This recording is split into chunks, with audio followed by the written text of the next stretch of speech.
All right, everybody, we're finally back doing a podcast episode. How about that?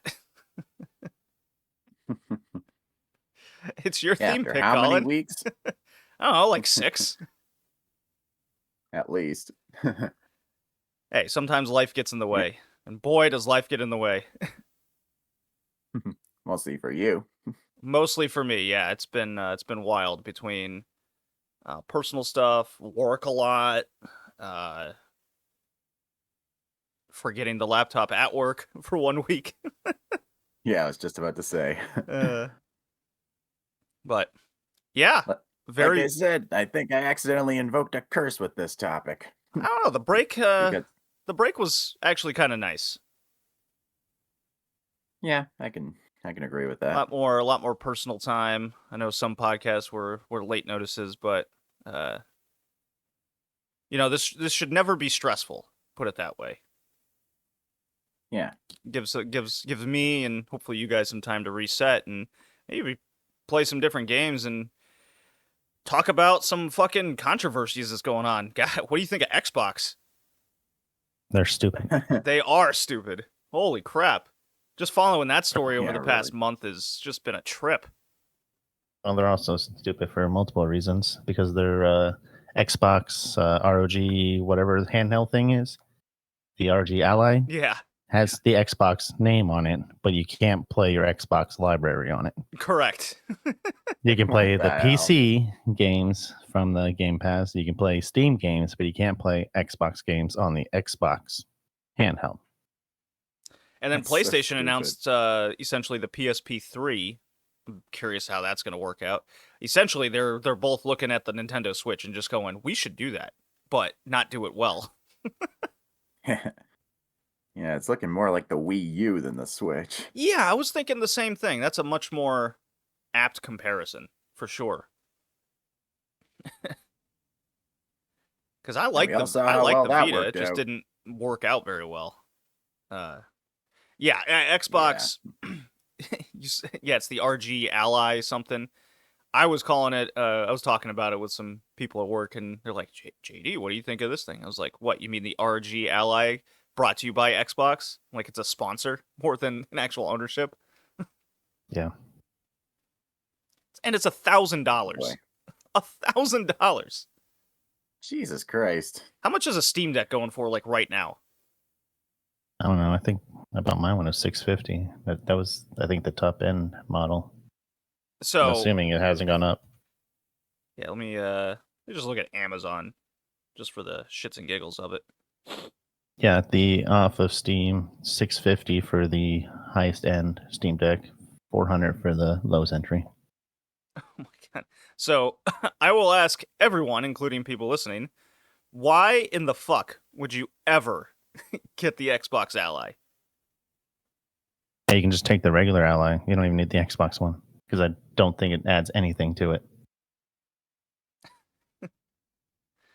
Like, what does it do that the Okay. Steam Deck already does not?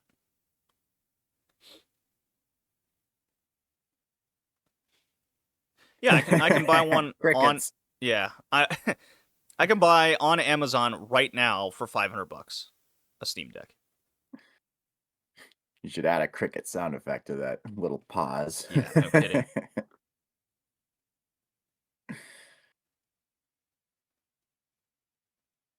Correct me if I'm wrong. Does the Steam Deck are you able to like? I imagine you're able to just go HDMI straight to your TV if needed. I don't know. I haven't really looked at that. Yeah, I just play it while I'm sitting on the couch. I honestly haven't looked in to what Let's see. ports it has. Let's see. Steam Deck. Is there a TV dock? That'd be cool.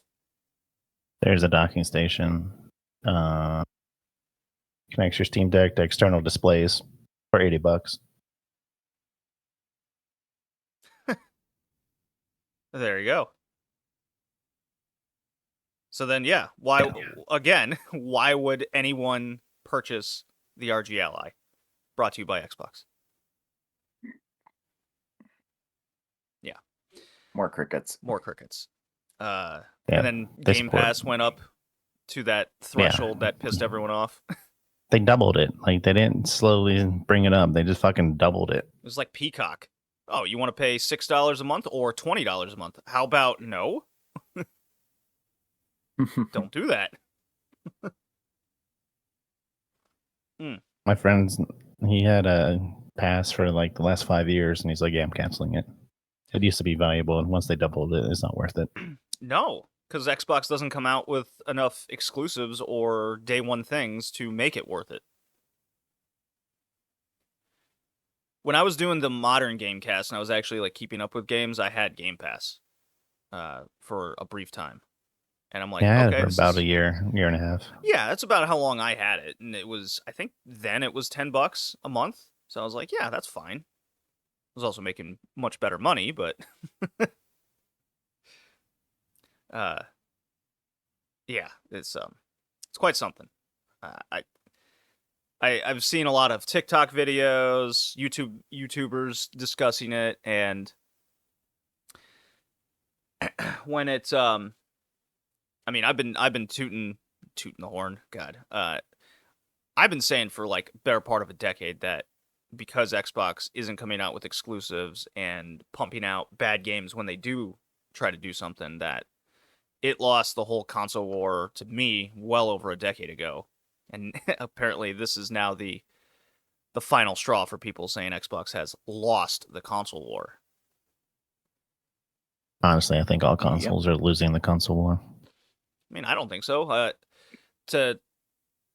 There's still a value for me. I keep getting further and further away from just a straight-on laptop in general.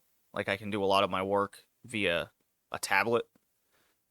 It's been going that way for, 10 years. Including my very much blue-collar job these days. But even when I have to do engineering work and programs, there has to be a specialty computer for that or tablet in order to access certain programs and calculate certain formulas that I got to do. Like, even if we weren't doing this podcast and I needed this like basic audio setup, I probably wouldn't have a laptop anymore. Interesting. Yeah, there's just not really a reason for me to have one. But I did buy a Nintendo Switch 2, which I'm very happy with. I finally got my hands on one. Talking about that offcast. Yeah. So I got it's Amazon just sent me a message one day saying, "Hey, we got them in stock," and I'm like, "Cool, I'm buying it." I've had the money saved up a while. That's what I do whenever like PlayStation or Nintendo announce their new console and have a release date official. Then I just start saving up X a month. But then by the time that happens, I have it and I can just do the right then and there purchase. So that's all I've been doing since, about February? I had the money saved up to July, and then just wasn't able to get one until just a few weeks ago. But very cool. Donkey Kong Bonanza is an excellent game. It's very fun. Not a Donkey Kong game I've been used to since, I guess, Donkey Kong 64 would be the closest Donkey Kong comparison, because it certainly isn't a 2D side-scroller that we've grown accustomed to over the last number of years. Yeah. But it's very interactive. I like the introduction of the like child Pauline character, the teenager. That's fun. Donkey Kong is a very beloved character to me. Very funny. And then Mario Kart World is, I think, a huge miss. It's first I have to tell how I bought this thing. I'm pretty sure I bought it from a stolen truck. Oh no. Yeah. So a guy, this is such like a New England like mob type thing to say. It's like, I know a guy who knew a guy, and he's like, "Hey, we got Mario Kart World for $50. You interested?" I guess. I mean, yeah, I don't want to pay $80. Yeah, I can get that to you by in 3 days. I'm like, okay, here's $50. And I expected like 90% chance I was going to get ripped off. And then 3 days later, he goes, "Here you go." I go, "Oh, put it in. It's the game." I'm like, how is this possible? Better be careful. If Nintendo hears that, they'll brick your console. Yeah, well, good thing I'm never online, so. But I don't think Nintendo's listening to the Red Leaf Retrocast. Yeah. I mean, I don't I know, have they no might idea be. where it came from. It was just someone sold me the game for $50. That was it. Kind of like a trade-in at Little. GameStop. Or, yeah. Yeah, it's a little weird because the game cart, according to what I've been reading, a lot of the game cartridges don't actually have the game on them, just a download prompt for the digital version. Yeah, I've never looked into it. But you don't... Plus, Nintendo's been suddenly raising prices on basically everything, including the original Switch and games for the original Switch. Oh, yeah, people like- are buying their consoles straight from Japan and just having it shipped. Because apparently it's like $400 as opposed to the $550 margin Yeah, that we're charging. I guess, yeah, it's nuts. how much is a Switch 2 in Canada? Because you guys wouldn't have the same tariffs going on right now. How much? I is think it's a like Switch 2? got to be like $650. I think. I haven't looked recently. $630. Yeah, I thought Okay. so.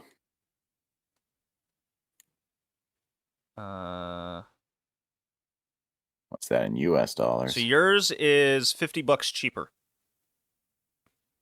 Heh. than what I paid. How ironic, considering the games are $20 more expensive. Right.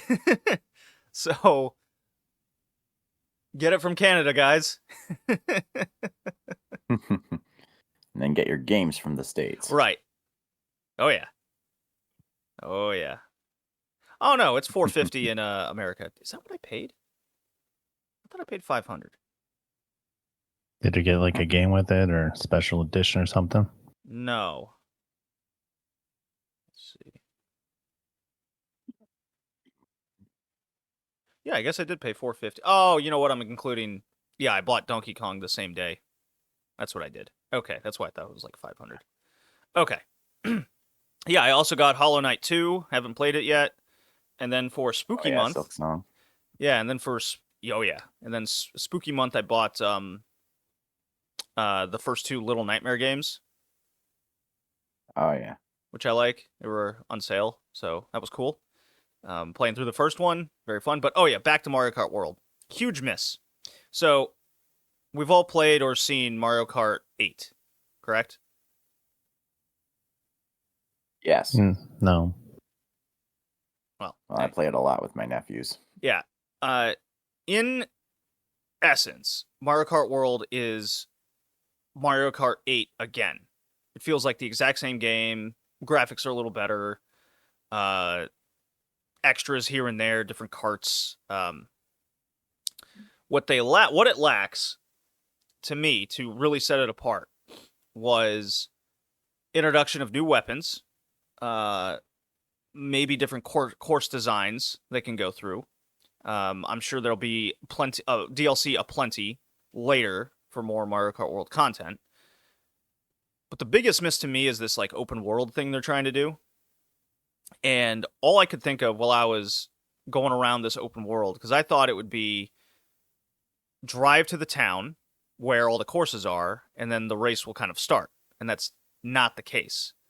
The open world is simply traversing the world and driving around aimlessly and doing little, the smallest of token tasks. You don't really get anything out of it. There's no real competition to it all. There's no breaking down, defeating like other courses and bosses to unlock another town. There's none of that going on because all I could think of doing all this was Diddy Kong Racing and Crash Team Racing, where there's a set like stage area and you're going around to doors and whatnot. You have to have a certain number of races completed, one task completed in the races in order to unlock the next area. And I'm like, man, everything is here to do that for Mario Kart World, and they just didn't do anything like that.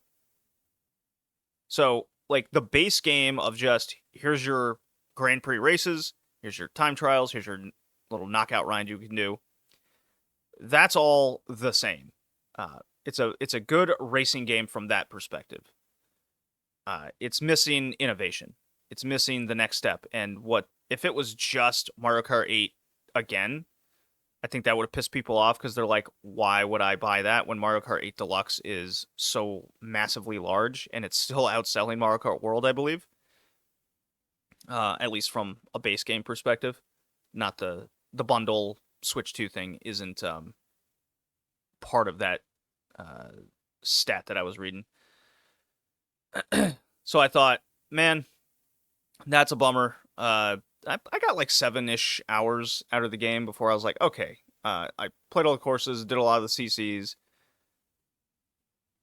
The game's good. Like, I'm gonna be like continuing to probably buy the DLC for it because there's a lot of content to this game. There's 32 courses, characters aplenty, cars aplenty. So everything's there for me to be satisfied purchase for $50. $80, I'd be a little more, probably a little more peeved. Because it is certainly not an $80 game, if you catch my drift. Yeah. That kind of seems to be a thing with Nintendo nowadays. They're getting lazy with innovating their games. I mean, just look at Pokemon. That doesn't seem to be well, that's a problem on the doing Pokemon anything company. new with it.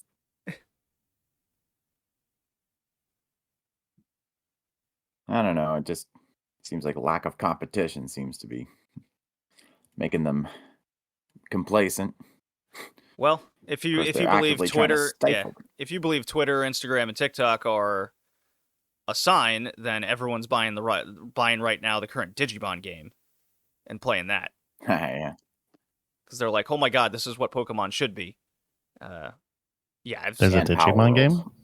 Yeah, there's a new Digimon game, and it looks fucking awesome. Full voice acting. Don't forget. Complete story. Wait, they can do that? Voice acting in a Pokemon-like game? Yes. Gasp! Who could imagine?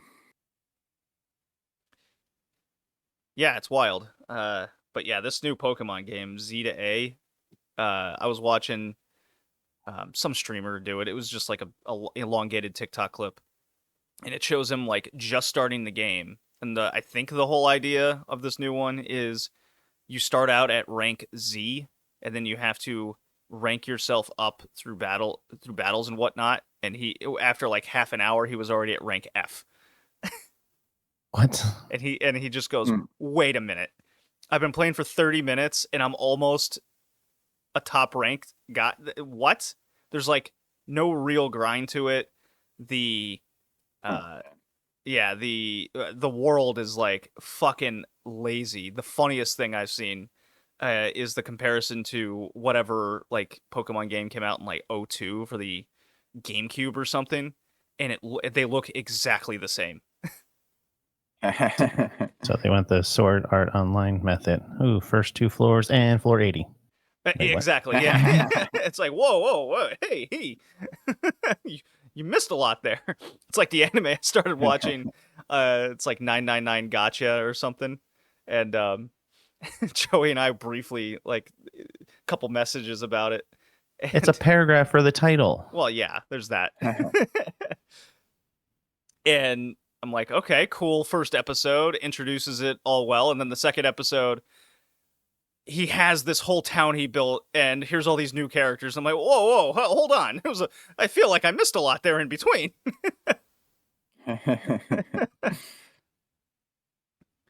Yeah. Have you guys seen videos of the new Pokemon game? Like of basically making fun of it, the windows with just wallpaper on it, essentially. I saw Donkey play it. Oh, Donkey has a video on it? Yeah. It came out a day ago. Ah, that's why I hadn't seen it. Well, what did he jokingly say? Then he was trapped inside the tutorial forever. And then the game crashed when he was supposed to go from one top of the building to the other, and they just ended the video. They're like, "Hey, come over here." He's like, "I'm trying. I can't do anything." He's like, "Nothing's working." He's like, "Okay," and he shut it down. I And that did was the end of see it. his video on it. I did see this. Yeah. I did And he see. caught a Pokemon by just throwing a ball at it without having to fight it or anything. Yeah. Yeah. I did have to do it. Yeah. I did watch this. I forgot I did. Yeah. Oh, the game's really. Yeah, the game's awful. The game is awful. It's very unacceptable. Yeah. A lot of what I've been paying attention to is just the whole Pal World lawsuit. I mean, Nintendo is literally patenting game mechanics specifically to strengthen their case. I mean, that's greedy and evil right there. Of course, just as well, Nintendo of America was, until recently, being run by Doug Bowser, who is a former EA executive. See a connection?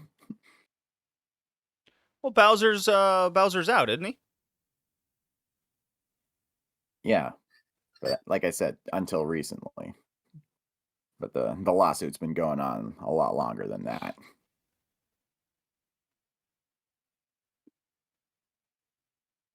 Yeah. Yeah. Although on a less serious note, Nintendo is apparently adding Virtual Boy games to the Nintendo Switch Online for the Switch too. Oh my god. Okay, so there was more joke videos I've seen over that with the Pokemon stuff, where Pokemon's also gonna, in order to have certain evolutions, you have to get the DLC, in which then you have to also have the online membership as well to play the DLC. It's almost like charging someone for a link cable, a monthly service for a link cable for your Game Boy. Oh no. Yeah. Oh, times have changed. Yes, indeed. Well, I think that's what Toyota, their new cars, you have to have subscriptions to use shit in your car. You have to have it was in order to have the remote start, you have to have the subscription service.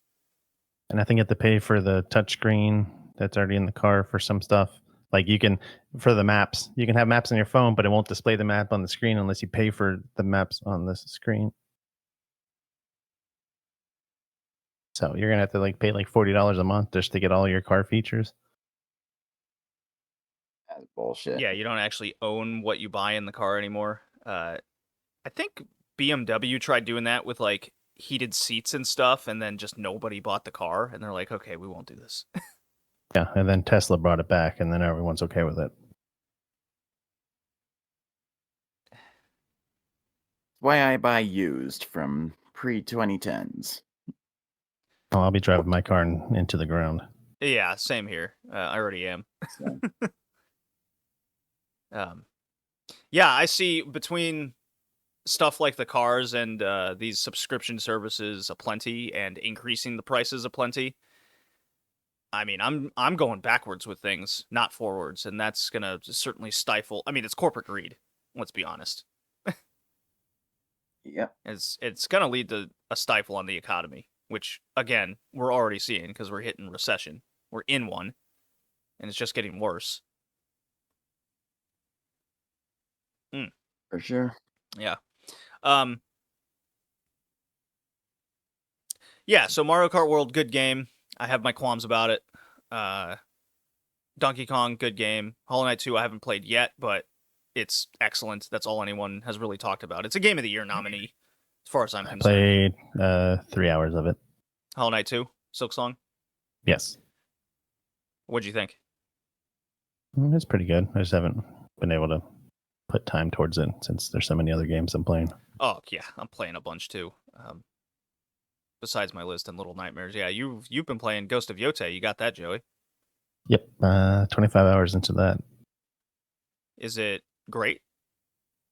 I'm enjoying it. I think it's fun. I think it's a good sequel. Yeah, I mean, that's going to be my next purchase is Yotei. I just got to save up the money again. I like the story. I like that they took out the one thing that I hated about the first one, where he's like, "Oh, do I gotta be honor or do I just gotta kill motherfuckers?" She just kills motherfuckers. She doesn't give a fuck about honor. Now, is it 2 characters or you choose between male or female? No, it's just female. Okay. And there's one part where you're with the Matsumai clan, who are clan of samurais, and you're kind of same goal. So there's a little honor, not honor killing type stuff. But she's like, "Fuck it, I'm gonna kill them because they're my enemy and I want to live." So yeah, I'm enjoying it.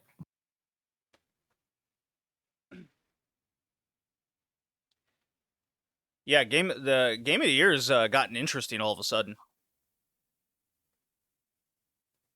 It's gotten to the point where, I mean, for what? Most of the year it's just Expedition 33, nothing touches it. And I still believe that. And then Hollow Knight 2 and Ghost of Yotei come out and knocked it out of the park. So at least there's contenders.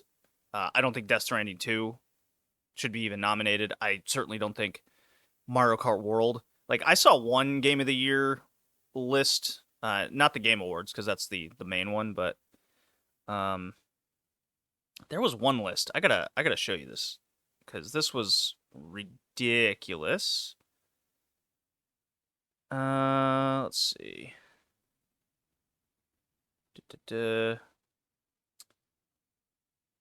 Which one? Oh, it's yeah, the Golden Joystick Awards.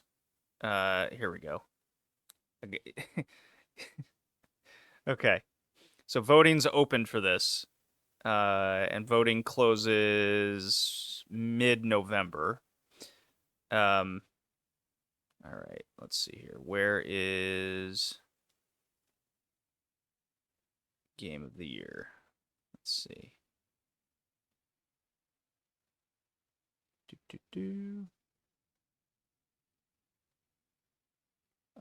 Okay, can I click to see the list? Start voting. Here we go.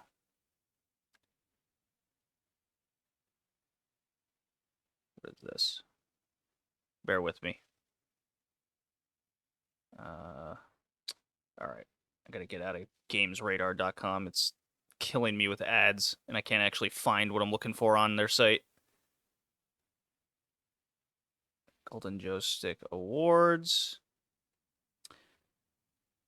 Game of the Year nominees. All right, here we go. So, the controversy behind this... Fuck you, Forbes.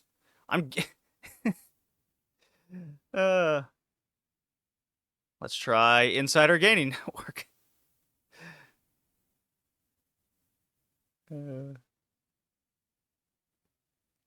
Best indie game self-published is going to be a tight race between Silk Song and Hades 2 and Peak. I like Peak. I was playing that the other day. That's fun.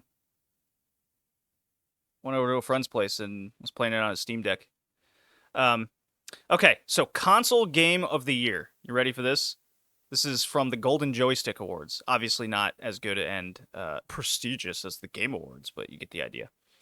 Here are your nominees. And Joey, Colin, tell me if you think they're missing something. All right, you ready? Ready. Donkey Kong Bonanza, Monster Hunter Wilds, Ghost of Yotei, Death Stranding 2 On the Beach, Mario Kart World, and Sonic Racing Cross Worlds are your nominees. What the actual fuck? They chose Sonic Racing Cross Worlds over Expedition 33?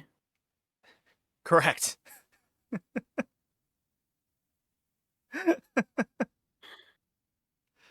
Angry email incoming, Golden Joystick. Well, there was the YouTubers and TikTokers. They saw this list come out and they just go, "All right, I guess they don't want to be a real awards show." Yeah. Hollow Knight didn't get on there because they think it's an indie game, so they just go, "Not on here at all." Ay.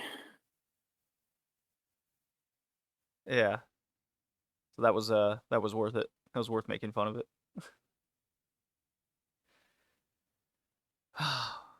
Let's see. I think they have a best storytelling category. I'm sure. Best indie game: Blueprints, Citizen Sweeper, Wander Stop, Skin Deep, Despilote, Herding, Abiotic Factor, Baby Steps, Caves of whatever. Best indie game self-published. Okay. Why would that be 2 categories? I don't know. We have Hollow Knight, Hades 2, Sword of the Sea, Peak, Deltarune, etc., etc. Here we go. Best storytelling: The 100 Line, Lost Records, Mafia: The Old Country, which was a bad game, Blueprints, Silent Hill F, and Expedition 33. And Expedition 33 is not on console game of the year or PC game of the year. Correct. So what the fuck? It doesn't, like, what? It's bizarre, right? Are these guys being paid off by Ubisoft? Yeah, maybe. Let me see what Metacritic, because I vaguely remember Metacritic giving Expedition 33 with, like, I think it was poor reviews, wasn't it? No, it got fucking 90 pluses. So I didn't remember that correctly at all. Yeah, a universally acclaimed, highly rated game didn't make their game of the year. That's wild to me. This is fucking stupid. On neither list. Really. Like, come on. Yeah, I don't think the Game Awards is going to blunder like that. We'll see. We'll see. Yeah, we'll see indeed. Okay. Colin, what have you been up to the last 6 weeks? Oh, quite a bit. As of a month ago, I broke the 40-pound mark in my weight loss journey. Hell yeah. Slim and trim now? Yeah. More or less. Good for you. 202.2. Yeah, 202.2 pounds, down from 240.7. Ooh. Only took 13 and a half months. Hey, it takes a long time, for sure. It takes a lot of work. So it's good. That's good for you, man.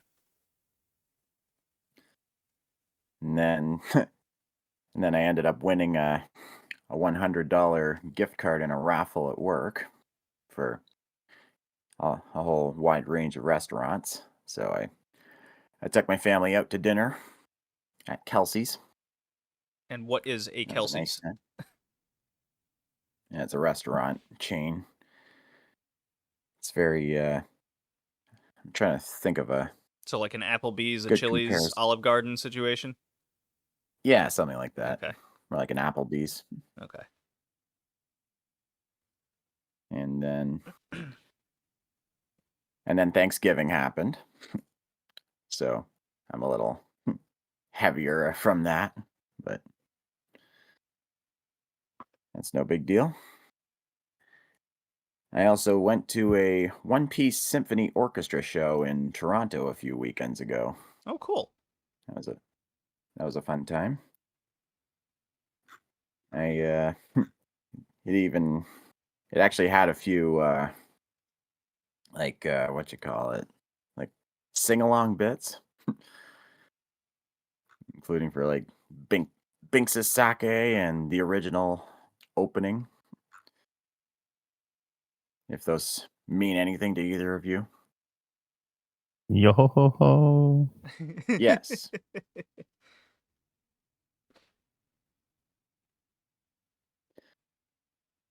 And the whole performance got a standing ovation by the end. And I've still been playing Expedition 33.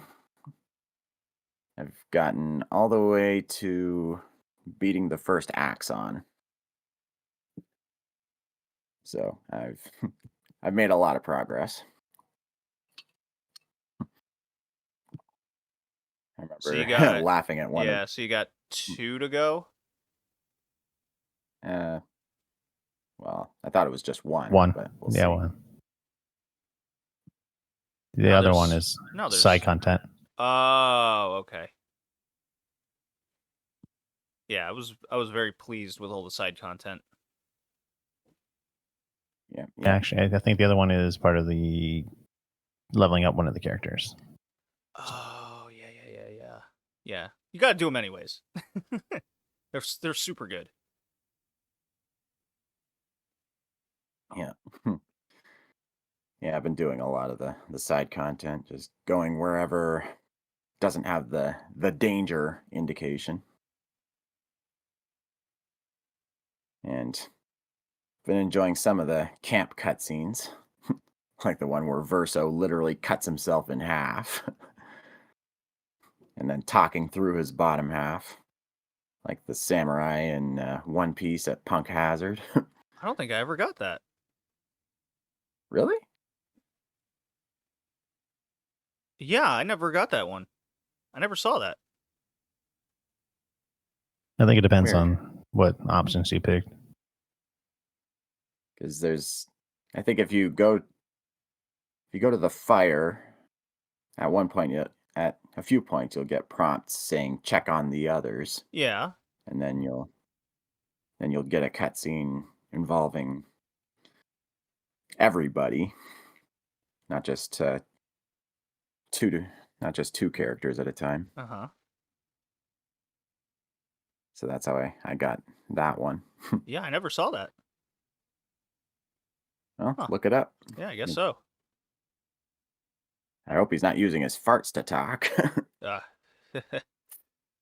Speaking of that, Joey, did you ever beat New Game Plus on Expedition 33?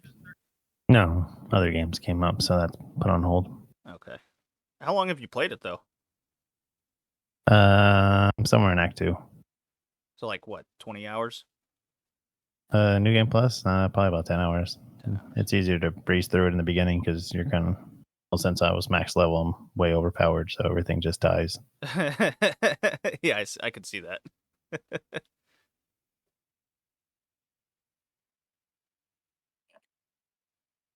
I'm liking Minoko.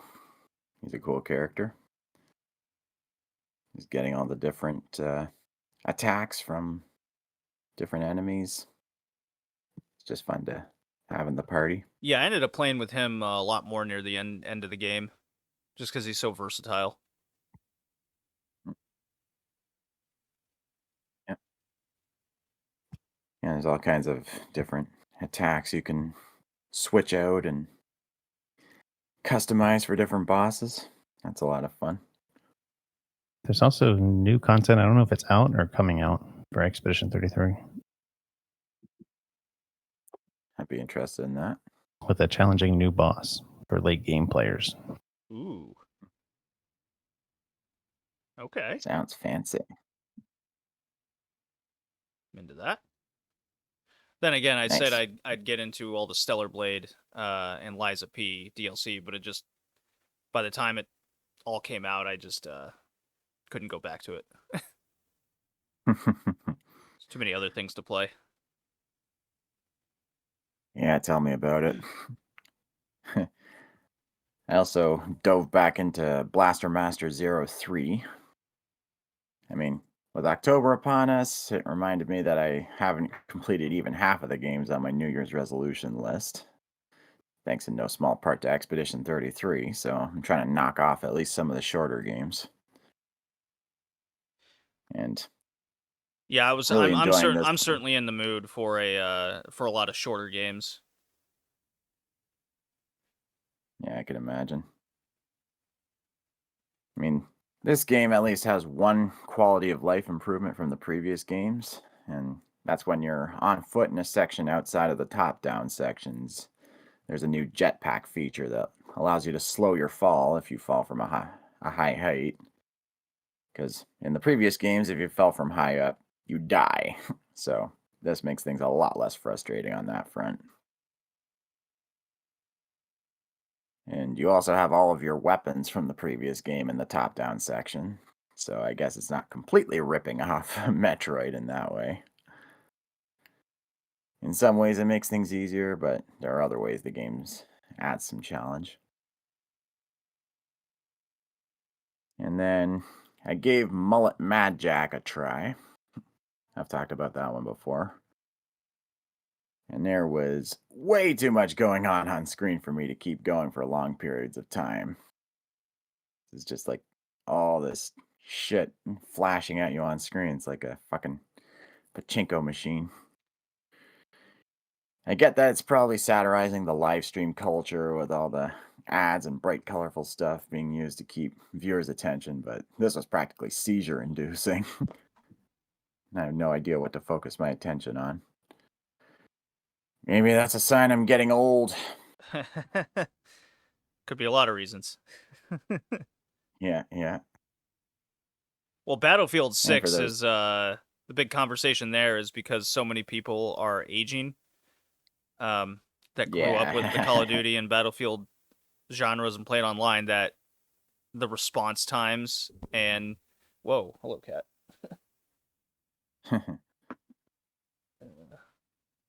The response times is just too much. Everything's so overwhelming, too much shit going on. And there was one streamer that went viral. He just goes, "I'm just too old for this shit now." Yeah. He goes, "I can't do it. It just makes me feel bad, and I don't want to play games that make me feel bad." He goes, "I'm never playing this again. I'm uninstalling it." I mean, yeah, that's kind of why I stopped playing competitive games. It's just too much to keep up, and even casual and games like that aren't fun. People sweat every game.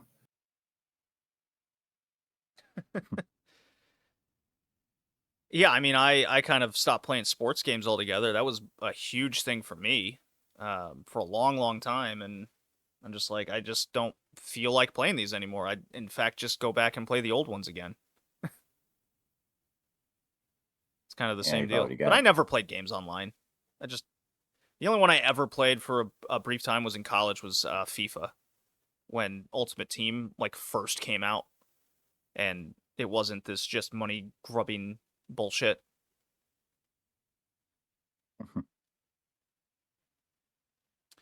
Yeah. Once again, times have changed. So I have an interesting list to go over with you guys before we move on. I wanted to know your opinions on this as I pull it up. Okay, so it's the top 10 game franchises with no bad games. This is from Co-op 64. Okay? Okay. I'm just going to list the games, but off the top of your head, what do you think some could be? We're not going to guess all 10, but... Honestly, I have no idea. Yeah. I'd probably say the Trails series. Okay. I would say Ratchet and Clank. Ratchet and Clank, I would think, would be one. God of War. I was gonna say, for my money, Kingdom Hearts. Maybe Dark Souls. I would say like Super Mario. I don't know. It had Super Mario 2 or 3? 3. The one that was a play. That was Mario 2. But that was good. It's a good game. It's not a bad game. Not a bad game by any means. I'll say Zero Escape. And maybe Professor Layton. So the list goes as follows. Persona, which I feel is weird because there's Persona 1 and 2. Yeah, I was going to say. That's largely a part of the Shin Megami Tensei series, which certainly has bad games. Grand Theft Auto, which I would agree with. Yeah. Xenoblade Chronicles, I disagree with this one heavily because of 2 and 3 that came out. Doom. Oh, well, it's arguable for 3. Yeah, I was thinking the same thing. Fallout, which I heavily disagree with because of Fallout 76, just that alone. Yeah. Yeah. God of War, Uncharted. I would agree with both of those. Yeah, I forgot about God of War. Definitely agree with that one. BioShock.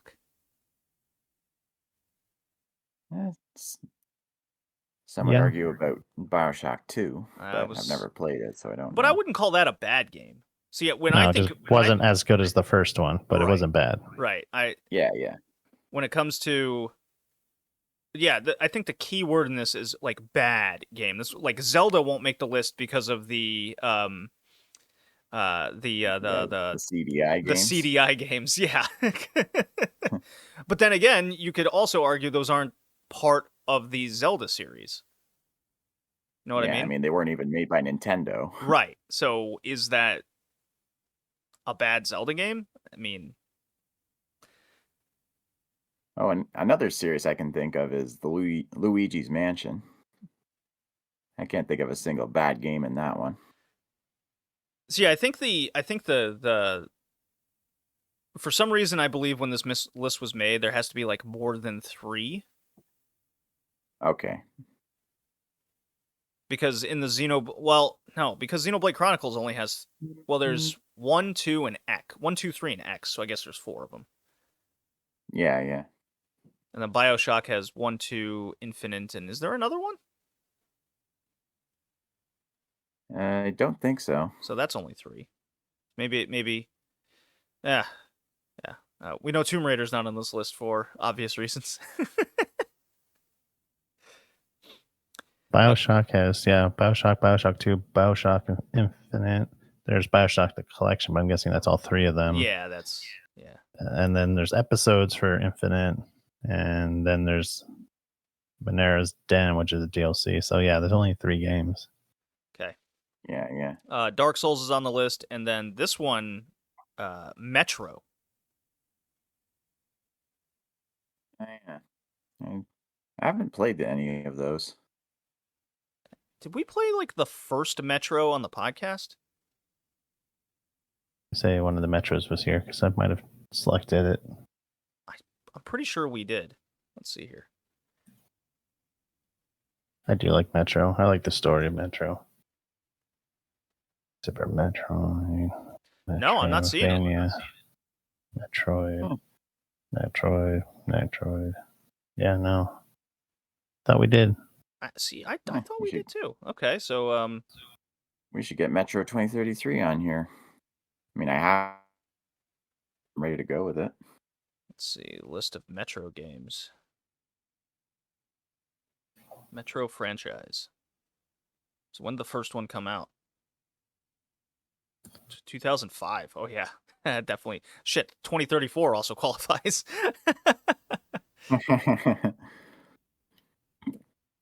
Okay, Metro 2033. Oh, this is saying 2010. Oh, we played Stalker, which is like Metro. Oh yeah. Yeah, Stalker. Oh, Shadow the novel Chernobyl. came out in the early 2000s. Okay. Yeah, which I own. All right. That makes okay. So the first game is 2010. That would be, and then there's we haven't played it. Yeah. Joe, I'm getting an echo whenever you talk, and like one of us is talking over you. That's your fault, not mine. No, it's from you. I think your headphones are too loud or something. My headphones are not too loud. Yeah, I think they're too loud.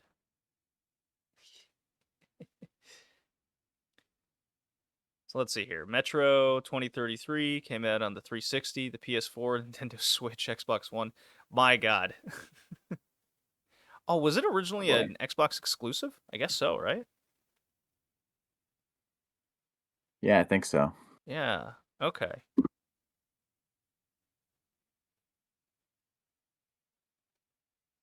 Shit, we gotta add this to the list. Remember being curious to play it because so many people were talking about it. Joey, I think we found your theme.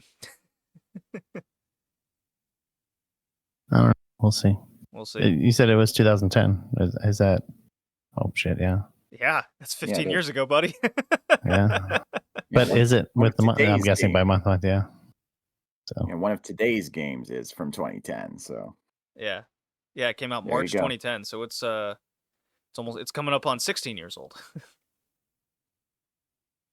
Old enough to drive. Mm-hmm. At least get its learner permit. Yeah. Yes, we did play Stalker, didn't we? Yeah. Yeah, and the guy who started 4A Games worked on one of the Stalker games. This makes sense now. Okay. Survival horror first-person shooter. Yeah. You familiar with the story? Vaguely. I've played one of them briefly many years ago. I think it was one of the newer ones, and I was like, it's about like Chernobyl going off and creating zombies or some shit, right? It's a post-apocalyptic Russian novel where, apocalypse happens, nuclear war, everyone goes underground in like the subway metro stations. So, but like rats and things mutate in there, so they have to like have guards and whatnot, and it follows someone that's on one of the guard duties and talks about like people who trade between stations and whatnot, trying to survive underground because they can't go above ground. But now there's these creatures who are trying to fucking kill them. And your bullets double as your currency. So you got to be very careful about how you use them. Oh, that's cool. I like that. And there's a whole, like, of course, like factions that are trying to fight for control and whatnot. Neat. I played Metro Exodus. That's what I played. That's what I played before. I was going to say, it almost sounds like one of the vaults from Fallout. A Vault Tech experiment. Yeah, but if they were all connected underground and trying to kill each other. Yeah. So let's see how much Metro Redux is on the PS4. I have all three of them on Steam. I think they went on sale. I can get it for $8. That is doable. Complete inbox unopened, $8. Oh man. Okay. That's an easy purchase. All right. Well, if it's Joey, if you don't pick it, I'll pick it. We'll see. Perfect. If I can find another game to go with it. All right. So yeah, I thought that list was kind of interesting. It got me thinking about that. I just saw that first thing this morning, and I'm like, oh, we got to talk about this on the podcast a little bit. And Metro was kind of the most interesting. Xenoblade, I was like, no way. I hated too. And I played that for like 80 hours. It's a long time to play a game you don't like, right, guys? Yeah, really. Yes. Yeah. The thing is, the gameplay in that was so fun, but I hated everything else about it. Yeah, he kept saying how tropey it was. Oh, it's bad. It's bad. Like, if I'm going to play an anime trope-filled game, at least give me some fucking ecchi content. But don't they? No. Not in that one. Well, apparently in the sequel, it's implied that he got with 3 of the chicks. He banged the robot. He banged Robot Girl. Anyways. Yep. Banged all 3 of them.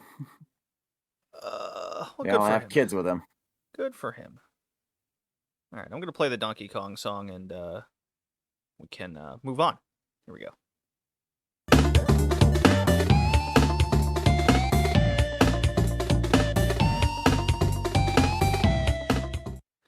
Okay, 54 minutes later. I think we gave people their not money's worth. A lot of audio there. All right, Colin. Sure.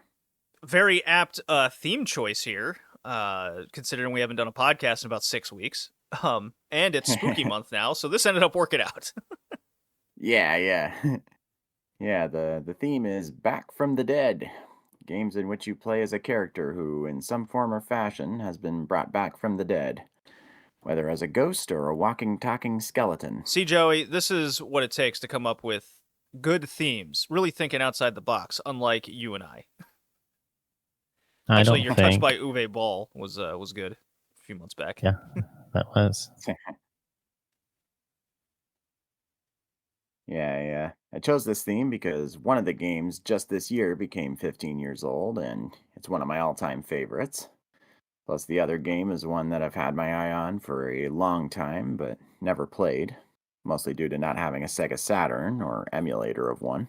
I can't believe Never- you, as a child, didn't convince your parents to buy you a Sega Saturn, Colin. I mean, everybody in America had a Sega Saturn, right, Joey? I didn't, but my neighbor yes, did. You did. No, I had a Super Nintendo. They had a Saturn. And you're like, JD, didn't you have a PlayStation and such a PlayStation fanboy? Yeah, but that's only because we couldn't afford a Sega Saturn, obviously. Sega Saturn was for the rich people. Yep. Just like the 3DO. Yes, exactly. 3DO was just part. It was almost like an exclusive club, and I got to join that club many years later in Canada. When Joey visited me, I tried to get him to play the 3DO, and he wanted nothing to do with even touching that controller. I refuse. I was like, It's but Joey, radioactive. we could play one of the many EA sports games that are on there, or Road Rash. Come on. Instead, we ended up playing Twisted Metal from the PS3. I mean, it's not a great Twisted Metal game, but it's certainly not bad. That's funny. But yeah, back from the dead. Shall we get into it? Get into the first game? Yeah. All right. First game is Mr. Bones for Sega Saturn. Developed by Zono, whoever heard of them, and published by Sega. I've heard Released of Sega. on the Sega Saturn. Zono, Released. Hold on, was acquired by Mumbo Jumbo in 2007, obviously. They created such games like Technoclash on the Sega Genesis, who could forget? Spider-Man on the 32X, also who could forget? And the N64 classic Freak Boy, which was a canceled game. So yes, a classic canceled game. This is not a great company. There was something called Metal Fatigue that they made. Apparently, it's an RTS game involving mecha. Oh, I mean, Joey's childhood favorite, obviously. It was EverQuest and Metal Fatigue. I remember this. Joey, you may have forgotten, but I remember the many times going over to your place and be like, Joey, gotta stop playing Metal Fatigue from Zono. Sounds like you're fatigued from Metal Fatigue. All right, Mr. Bones. Man, it seems Weird like, fucking seems game. Like I was going to say their most high-profile game is Alien vs. Predator Extinction. Yeah, sure. But yeah, back to Mr. Bones. Let's see how many bone puns we can squeeze out of this one. I don't know. I was gonna go with the root of the Ronnie Montrose music. Never heard of it. Ronnie Montrose? I mean, it's a guitar guy. Come on. Can't say I've heard of him. Part of Montrose? No? No. No? All right. In any case, the plot is as follows. A mad philosopher named Dagulian decides to, quote, purify the world with evil, unquote, since according to him, good can only survive when evil thrives. So he uses a special device to harness skeletal magnetism and spread it across the world, which causes the dead to rise from their graves as skeleton and serve as Dagulian's army. Okay, what is Dagulian's origin here? Just says he's a mad philosopher. So he's like Italian? I don't know. Is it really important? I mean, I was kind of shocked they didn't go with like an evil German as being the mad scientist.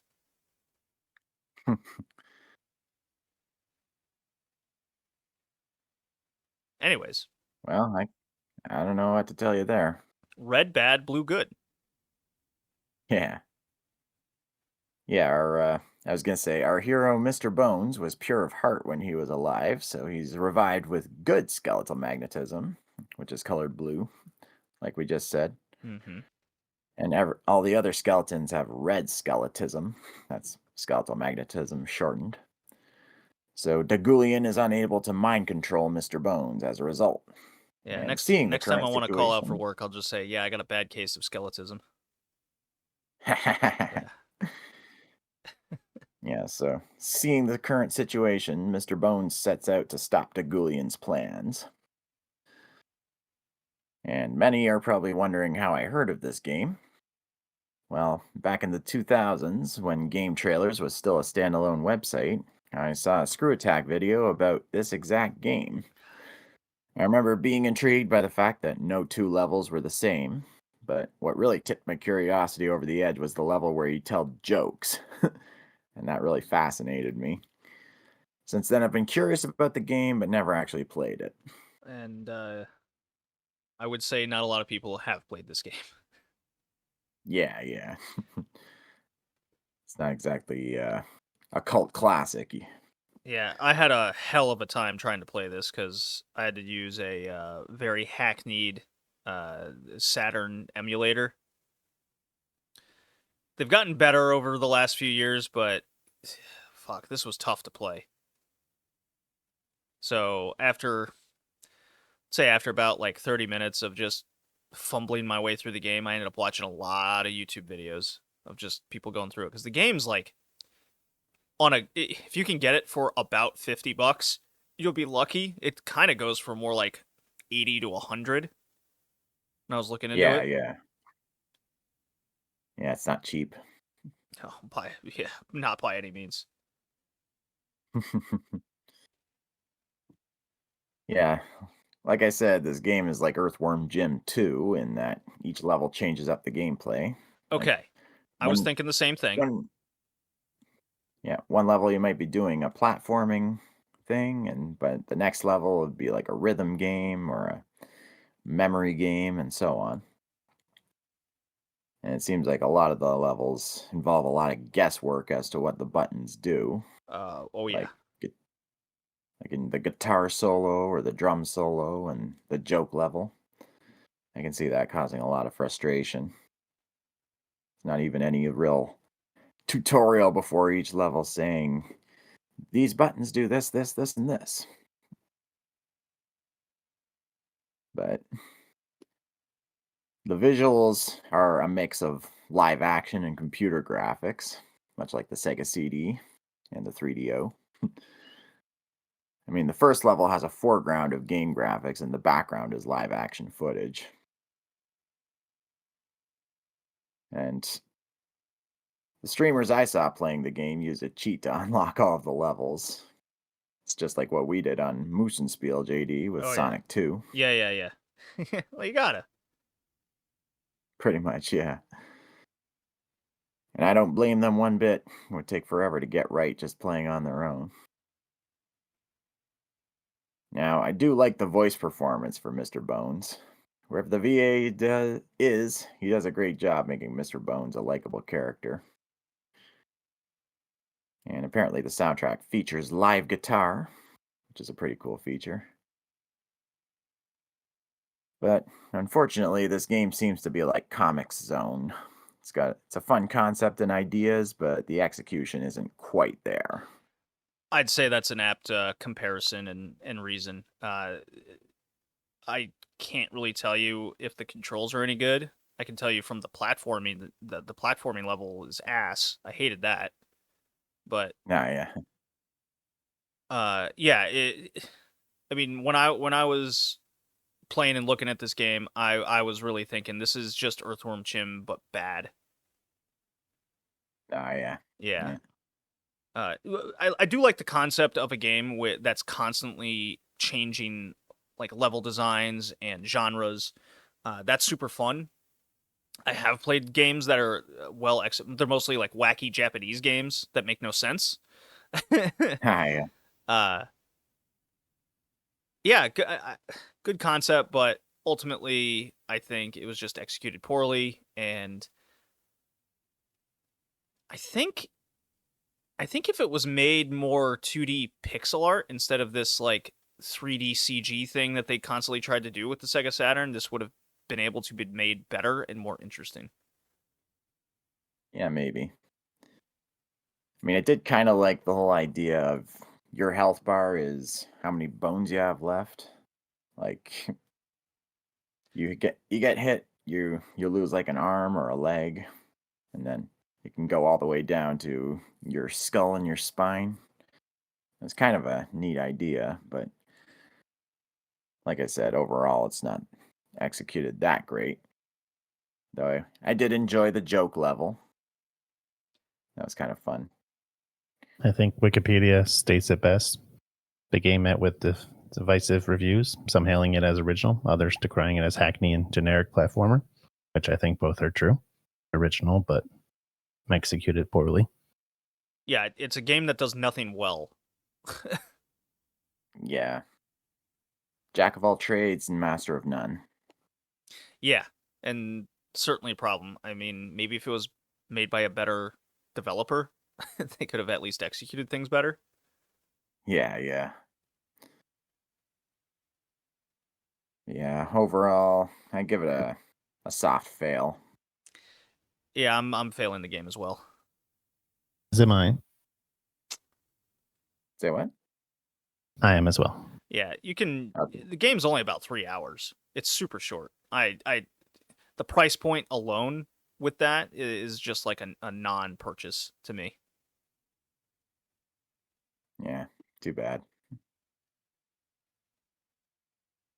Now then, I've saved the best for last. Next game is Ghost Trick Phantom Detective on Nintendo DS and more recently the Switch.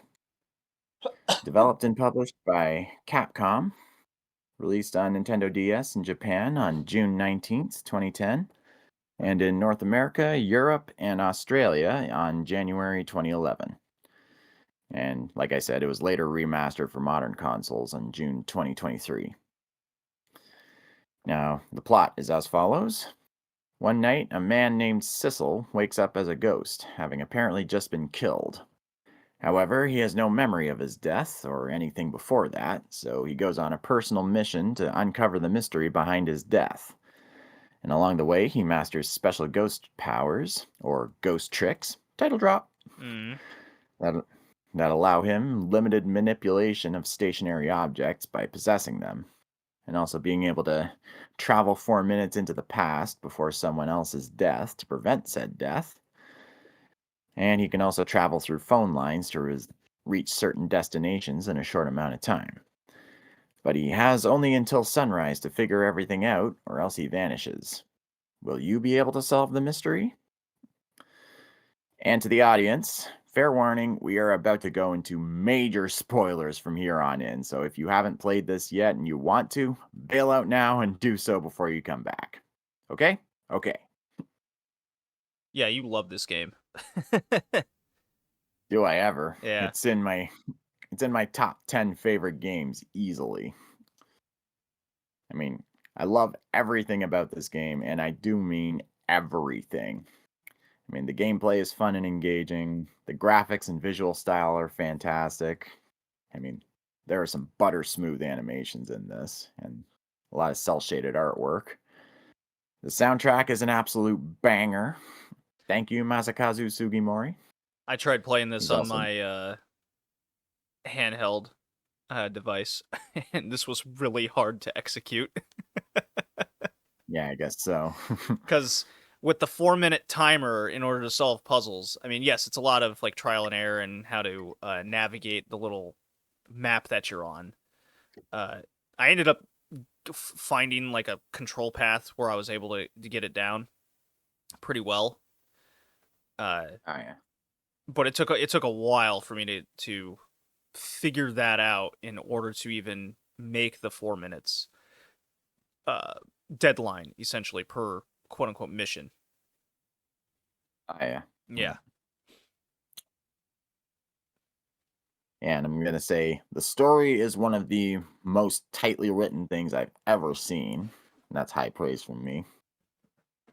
And every single one of the characters is interesting, memorable, and likable. Like Yahtzee said about Portal, nothing in this game is wasted. Everything and everyone serves a purpose. And I just want to ask, who's everyone's favorite character? I like the girl character, the main one. Yeah, I like Lynn. Yeah. She's very, very funny. Did you actually beat this game? No. Oh. No. It's like a 12-hour game. I played like 2 hours. You're missing out, man. Well, I mean, there's 10 hours to go. I got. Look, I'm playing Donkey Kong and shit on my brand new Switch 2. I'm gonna play the thing that cost me $500. And Joey just bought Ghost of Yotei, so we're in the modern era here with the good shit going on here. No, I like Ghost Trick. It's super fun. My question would be, should I continue to buy it on the DS or just get the little remastered version for the Switch? Depends on what you're willing to shell out. Well, I mean, I like the DS version because that's how I originally played it, but I am well aware that the price point has become less accessible in recent years. So it looks like I can buy Nintendo Switch Ghost Trick for $30. Uh-huh. Maybe. And then let's check eBay for the DS. I mean, Amazon for $190. No. How about no? Jesus. eBay for $94. There's a $70 one. Let's see. Yeah, I played the remaster just for this cast, and it's it looks like it's pretty about. good. It's found a $50 one. Yeah, looks like it's $50. Oh, here's one for 30. Oh, it's the Japanese version though. Yeah. Okay. Yeah, it looks like it's running for about $50. So probably the Switch digital is the way to go. That might be easier to play because I bet it'd be like touchscreen enabled on the Switch. I didn't really try like the touch screen with it. It's mostly did joystick and buttons, which wasn't too bad, but I still kind of prefer the touch screen on the DS. Still got my old copy sitting on my shelf.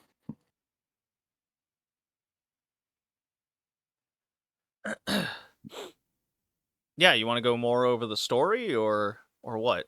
Because the game mechanics, jumping from like possessing item to item to maneuver them in the field, or you're essentially moving certain things in your field in order for them to interact like a Rorschach machine or whatever they call that.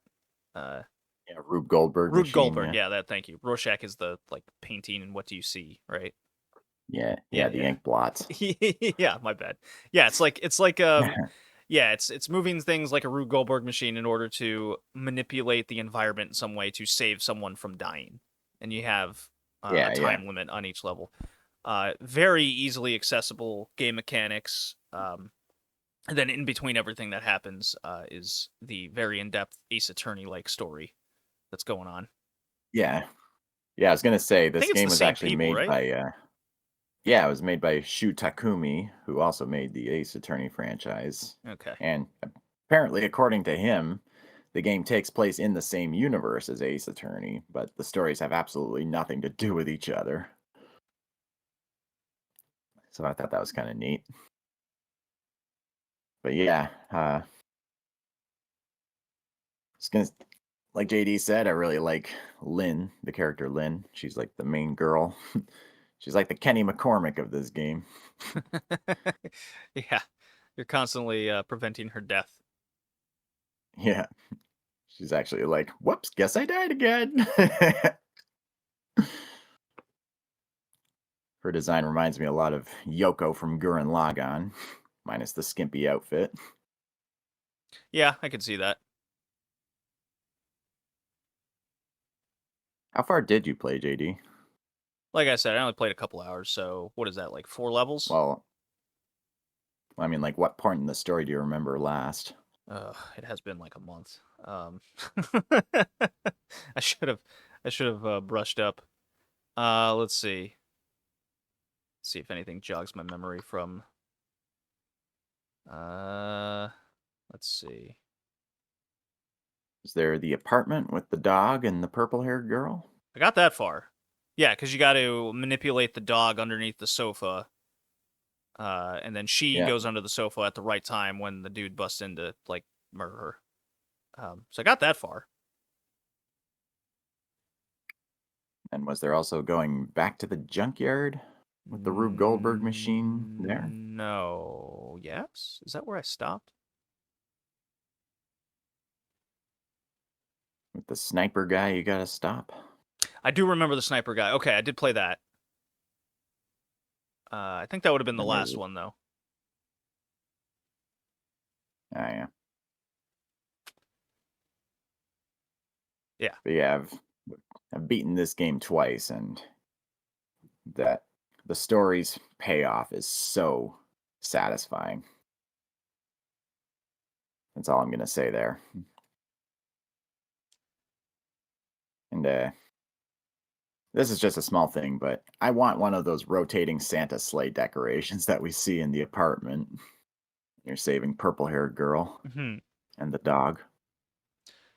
Because her apartment also has that wacky knight statue, or am I thinking of a different level? You're thinking of a different one. I'm thinking of a different level. Things are blending together for sure.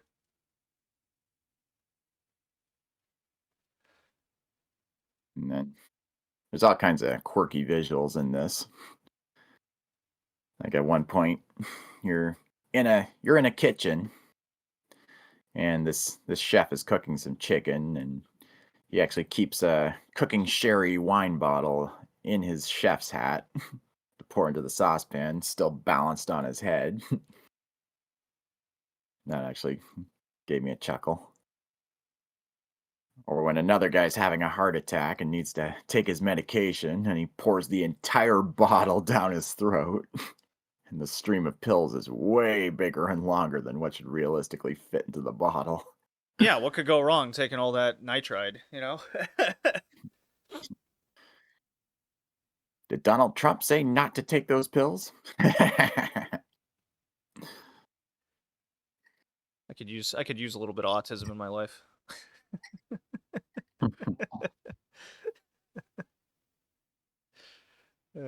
Terrible. But,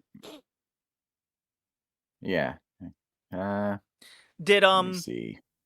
Who made The World Ends With You? Is it still the same people? No. World Ends With You is like a Square game. Square Enix. Because I feel like during that era, like this was part of it. It's like Ace Attorney, Professor Layton, Ghost Trick, World Ends With You. You get the idea. 999, all those games. Yeah. Yeah, it wasn't the same people though. It was actually like the studio that made a lot of Kingdom Hearts games. Oh, okay. Which is why the art style looks so similar. Yeah, the DS and 3DS very good handheld. Jeez. Hell yeah. I missed out on the DS, but when I finally got a 3DS, I was able to backtrack and play a lot of DS titles. Yeah, a lot of my all-time favorites are on the DS. Like Elite Beat Agents, which we covered in a previous cast. We did. Joey, how much of a YouTube video did you watch since you don't have a DS or 3DS? Just about 20, 30 minutes of it. You got the gist? Yeah, I got that. Yeah. I'm not going to shock you guys, but personally, I'm going to fail it. This is not my cup of tea. I could see that it's made well and everything. That I won't deny, but yeah, these kind of games aren't my forte. Because of the visual novel storytelling, I'm guessing. Pretty much, yeah. Joey has a taste, and it is he does not like this one. I always love when we pick a game that like we clearly like, or the genre of game, and it's like Joey is not gonna like this. He's gonna play quote unquote like 20 minutes and then just say this sucks. Of course, yeah. I mean, the game's well made. It's just I don't enjoy it. Of course you don't. Oh god, it's like one of my favorite genres is the top down like isometric strategy games, Fire Emblem-esque, and Joey finds those insufferable. Not playing a game sucks. Just sitting around doing nothing. You like your heavy interaction. I know you. Yes, that's why I play games. Yeah. You want your Ghost of Yotei where you're slashing people in half. You don't want your Ghost Trick where it's like, okay, now I'm a desk lamp. I gotta turn the light on. So okay, all right. No, not for Joey.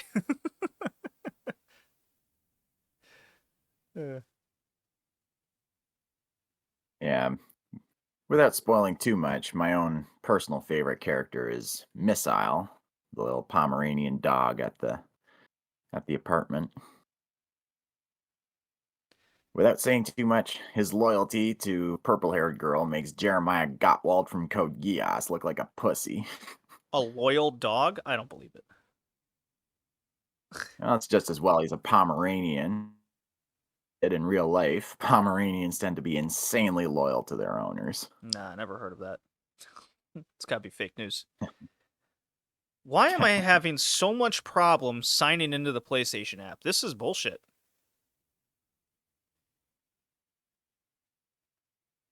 Why are you trying to get on the PlayStation app during the cast? Because? Yeah, cannot connect to server. This is junk. What is this? What is this error? I signed into it earlier. No problem for me. What's this fucking error I'm getting? PS app error.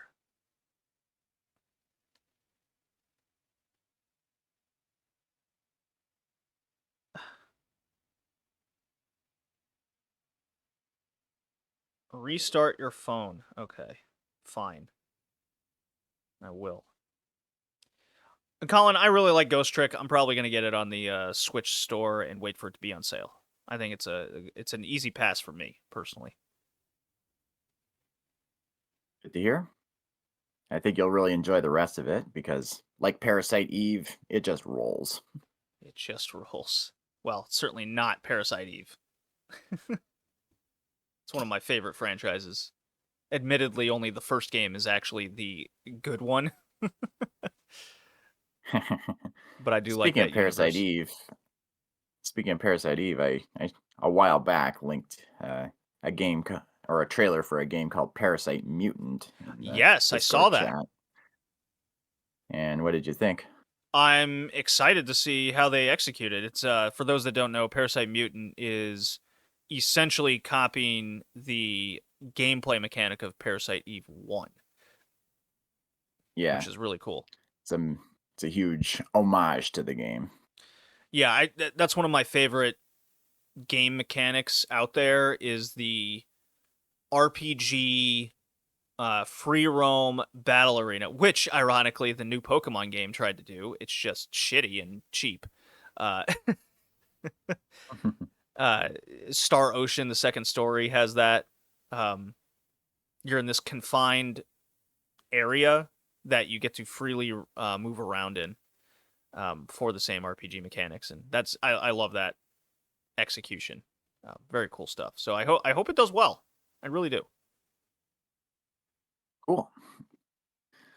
Yeah, I'll be keeping an eye on it. because I did enjoy Parasite Eve and Vagrant Story. So maybe I'll have a look at that. Yeah, I don't believe they said when it's coming out. It's just in development, right?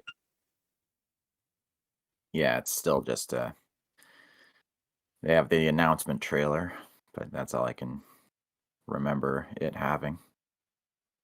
Okay, so we got... But yeah, in case it wasn't obvious, I easy pass Ghost Trick. Yeah, so Mr. Bones on the Saturn, Ghost Trick Phantom Detective on the DS. My favorite was Ghost Trick. I'm giving Ghost Trick an A. Nice. And Mr. Bones gets a D. Joey? Honestly, the exact same. D and A. Even though I failed both, I'm giving it an A. See, when you can admit it's a good game, just not for you. Yeah, it's the Battlefield 6 it's reasoning. It's just not for me. And it's better than Mr. Bones. Well, that part's easy to like... distinguish between.